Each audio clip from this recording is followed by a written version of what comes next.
श्रीगुरुभ्यो नमः। जयत्यजो क्षीणसुखात्मबिम्बः स्वैश्वर्यकान्तिप्रततः सदोदितः स्वभक्तसन्तापदुरिष्टहन्ता रामावतारो हरिनीचन्द्रमाः आपदामपहर्तारं धातारं सर्वसम्पदां लोकाभिरामं श्रीरामपूर्वयो नमाम्यहं। प्रथमो हनुमान् नाम द्वितीयो भीम एव च पूर्णप्रज्ञस्तृतीयस्तु भगवत्कार्यसाधकः। ವಾಲ್ಮೀಕಿ ರಾಮಾಯಣ ಬಾಲಕಾಂಡದಲ್ಲಿ 4ನೇ ಸರ್ಗದಲ್ಲಿ 11ನೇ ಶ್ಲೋಕ. ರೂಪಲಕ್ಷಣ ಸಂಪನ್ನೌ ಮಧುಸ್ವರ ಭಾಷಿಣೌ ಬಿಂಬಾದಿವೋತ್ಥಿತೌ ಬಿಂಬೌ ರಾಮದೇಹಾತ್ ಪ್ರತಾಪರೌ. ಲವಕುಶರ ಒಂದು ವರ್ಣನೆಯನ್ನ ಮಾಡ್ತಾರೆ. ಇವರು ಒಳ್ಳೆ ಲಕ್ಷಣ ಸಂಪನ್ನರಾಗಿದ್ದಾರೆ, ಒಳ್ಳೆ ಮಧುರವಾದ ಸ್ವರ ಉಳ್ಳವರಾಗಿದ್ದಾರೆ.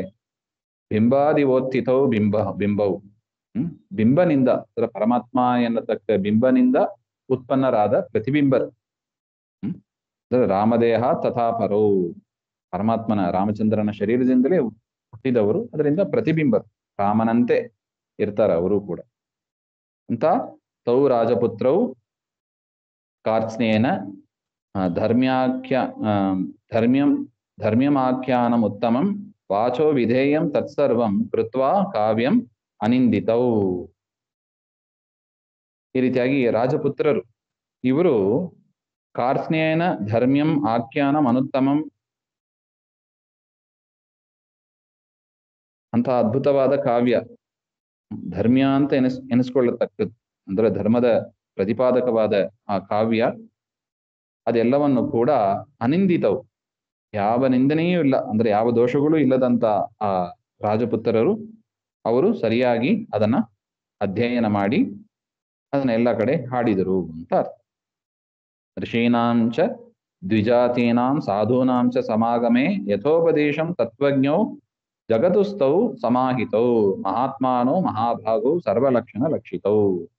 ಋಷಿಗಳ ಮಧ್ಯದಲ್ಲಿ ದ್ವಿಜಾತಿಯರು, ಅಂದರೆ ಬ್ರಾಹ್ಮಣ, ಕ್ಷತ್ರಿಯ, ವೈಶ್ಯ ಇವರ ಮಧ್ಯದಲ್ಲಿ, ಸಾಧು ಸಜ್ಜನರ ಮಧ್ಯದಲ್ಲಿ, ಯಥೋಪದೇಶಂ ವಾಲ್ಮೀಕಿ ಋಷಿಗಳು ಹೇಗೆ ಉಪದೇಶ ಮಾಡಿದರೋ ತತ್ವಜ್ಞರಾದ ಆ ಲವಕುಶರು ಜಗತುಹು ಅದನ್ನ ಹಾಡಿನ ರೂಪದಲ್ಲಿ ರಾಮಾಯಣ, ಸಂಪೂರ್ಣ ವಾಲ್ಮೀಕಿ ರಾಮಾಯಣವನ್ನ ಆ ಜನರ ಮಧ್ಯದಲ್ಲಿ ಹಾಡಿದರು ಅಂತ ಅರ್ಥ. ತೌ ಕದಾಚಿತ್ ಸಮೇತಾನಾಂ ಋಷೀಣಾಂ ಭಾವಿತಾತ್ಮನಾಂ ಆಸೀನಾಂ ಸಮೀಪಸ್ಥಾವಿದಂ ಕಾವ್ಯಮಗಾಯತಾಂ ತಚ್ಛ್ರುತ್ವಾ ಮುನಯಃ ಸರ್ವೇ ಬಾಷ್ಪಪರ್ಯಾಕುಲೇಕ್ಷಣಾಃ ಸಾಧು ಸಾಧೀತಿ ತಾವೂಚುಃ ಪರಂ ವಿಸ್ಮಯಮಾಗತಾಃ. ಒಮ್ಮೆ ಏನಾಯ್ತಂದ್ರೆ, ಋಷಿಗಳ ಮಧ್ಯದಲ್ಲಿ ಈ ಒಂದು ಹಾಡನ್ನ ಅವರು ಹೇಳ್ತಾ ಇದ್ದಾರೆ. ಋಷಿಗಳ ಮಧ್ಯದಲ್ಲಿ ಹೇಳಿದಾಗ ಎಲ್ಲಾ ಋಷಿಗಳು ಕೂಡ ಬಹಳ ಭಕ್ತಿ ಭಾವನೆಯಿಂದ ಆ ರಾಮಾಯಣವನ್ನ ಕೇಳಿದರಂತೆ. ತಚ್ಛ್ರುತ್ವ ಅದನ್ನ ಕೇಳಿ ಮುನಯ ಸರ್ವೇ, ಆ ಮುನಿಗಳ ಕಣ್ಣಲ್ಲಿ ಆನಂದ ಬಾಷ್ಪ ಬಂತಂತೆ. ಆನಂದ ಬಾಷ್ಪದಿಂದ ಅವರು ಸಾಧು ಸಾಧು ತುಂಬಾ ಚೆನ್ನಾಗಿದೆ, ಒಳ್ಳೆದಿದೆ ಹಾಗೆ ಅಂತ ಹೇಳಿ ಭಾರಿ ಆಶ್ಚರ್ಯಪಟ್ಟವರಾಗಿ ಆ ಕಾವ್ಯವನ್ನು ಹೊಗಳಿದ್ರು, ಲವಕುಶರನ್ನು ಕೂಡ ಹೊಗಳಿದ್ರು ಅಂತ ಹೇಳ್ತಾರೆ. ತೇ ಪ್ರೀತ ಮನಸಃ ಸರ್ವೇ ಮುನಯೋ ಧರ್ಮವತ್ಸಲಾಃ ಪ್ರಶಂಸುಃ ಪ್ರಶಸ್ತವ್ಯೌ ಗಾಯಮಾನೌ ಕುಶೀಲವೌ. ಪ್ರೀತ ಮನಸಃ ಸರ್ವೇ, ಆ ಮುನಿಗಳು ಪ್ರೀತ ಮನಸ್ಸಿನಿಂದ ಧರ್ಮವತ್ಸಲರಾದ, ಧರ್ಮದಲ್ಲಿ ಆಸಕ್ತಿ ಉಳ್ಳವರಾದ ಆ ಋಷಿಗಳು ಗಾಯಮಾನವು ಆ ಹಾಡನ್ನ ಹೇಳ್ತಾ ಇರುವ ಕುಶೀಲವವು ಅಂದ್ರೆ ಲವಕುಶರನ್ನ ಚೆನ್ನಾಗಿ ಪ್ರಶಂಸೆ ಮಾಡಿದರು. ಅಹೋ ಗೀತಸ್ಯ ಮಾಧುರ್ಯಂ ಶ್ಲೋಕಾನಾಂ ಚ ವಿಶೇಷತಃ ಚಿರ ನಿರ್ವೃತಿಮಪ್ಯೇತತ್ ಪ್ರತ್ಯಕ್ಷಮಿವ ದರ್ಶಿತಂ. ಎಷ್ಟು ಚಂದ ಇದು ನೋಡಿ. ಅಹೋ ಗೀತಸ್ಯ ಮಾಧುರ್ಯಂ, ಆ ರಾಮಾಯಣದಲ್ಲಿ ಬರತಕ್ಕ ಶ್ಲೋಕಗಳು, ಅದರ ಮಧುರವಾದ ಒಂದು ಪದಗಳ ಜೋಡಣೆ, ಮಧುರವಾದ ಧ್ವನಿ, ಅದೆಲ್ಲವೂ ಕೂಡ ಚಿರ ನಿರ್ವೃತ್ತಂ ಅಪ್ಯೇತತ್, ಅದರಿಂದ ಚಿರಕಾಲ ಅದರಲ್ಲೇ ಮಗ್ನರಾಗಿದ್ದರಂತೆ. ಎಲ್ಲ ಮುಗಿದೋಯ್ತು, ಆದರೂ ಕೂಡ ಅದರಲ್ಲೇ ಮಗ್ನರಾಗಿದ್ರು. ಪ್ರತ್ಯಕ್ಷಮಿವ ದರ್ಶಿತ, ಆ ರಾಮನ ಚರಿತ್ರೆಯನ್ನ ಕಣ್ಣು ಮುಂದೆ ಮಾಡಿ ತೋರಿಸಿದಂತೆ ಇತ್ತಂತೆ ಆ ಕಾವ್ಯ, ಆ ಕುಶಲ್ ಅವರು ಹೇಳಿದ ಆ ರೀತಿ ಆಗಿತ್ತು ಅಂತ ಹೇಳ್ತಾ ಇದ್ದಾರೆ. ತದನಂತರ ಪ್ರವಿಶ್ಯತಾ ಉಭೌ ಸುಷ್ಟು ತಥಾ ಭಾವಮಗಾಯತಾಂ ಸಹಿತೋ ಮಧುರಂ ರಕ್ತಂ ಸಂಪನ್ನಂ ಸ್ವರ ಸಂಪದಾ ಏವಂ ಪ್ರಶಸ್ಯಮಾನೌ ತೌ ತಪಶ್ಲಾಘ್ಯೈರ್ಮಹಾತ್ಮಭಿಃ ಸಂರಕ್ತತರಮತ್ಯರ್ಥಂ ಮಧುರಂ ತಾವಗಾಯತಾಂ.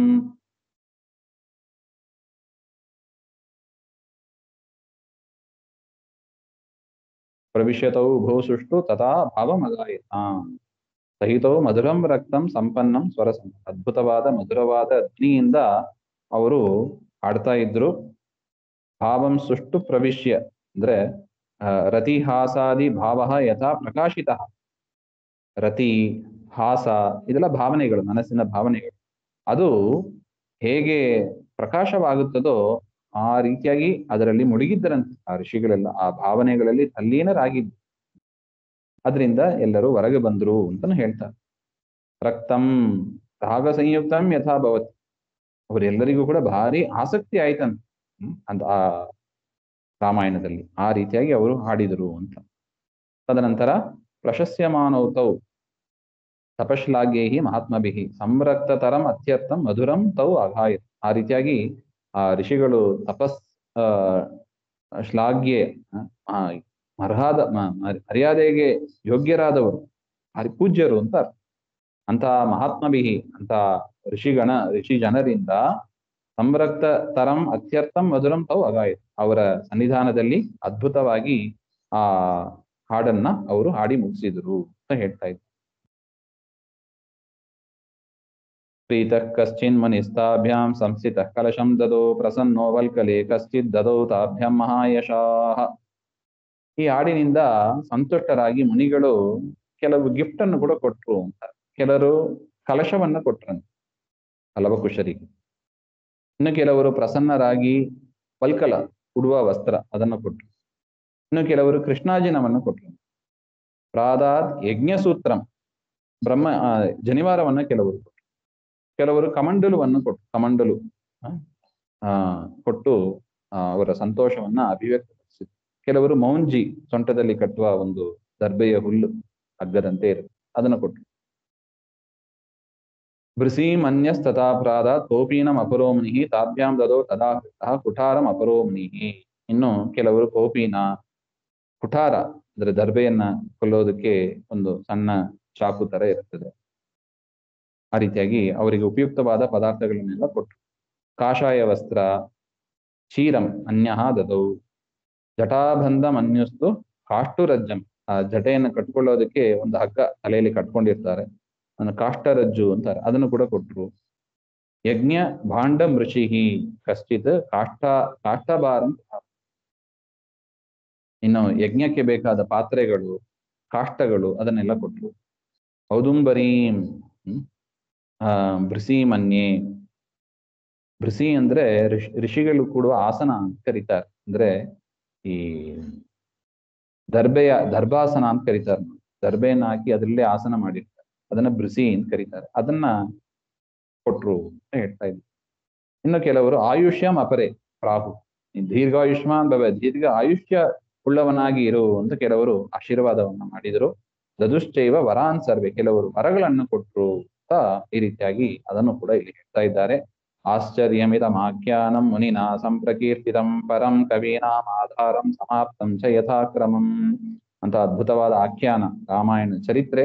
ಅದೆಲ್ಲವೂ ಕೂಡ ಮುನಿನಾ ಸಂಪ್ರಕೀರ್ತಿತಂ, ಮುನಿಗಳು ತಾವು ಕೂಡ ಸ್ವತಃ ಅದನ್ನ ಕೀರ್ತನೆ ಮಾಡ್ತಾ ಇದ್ರು.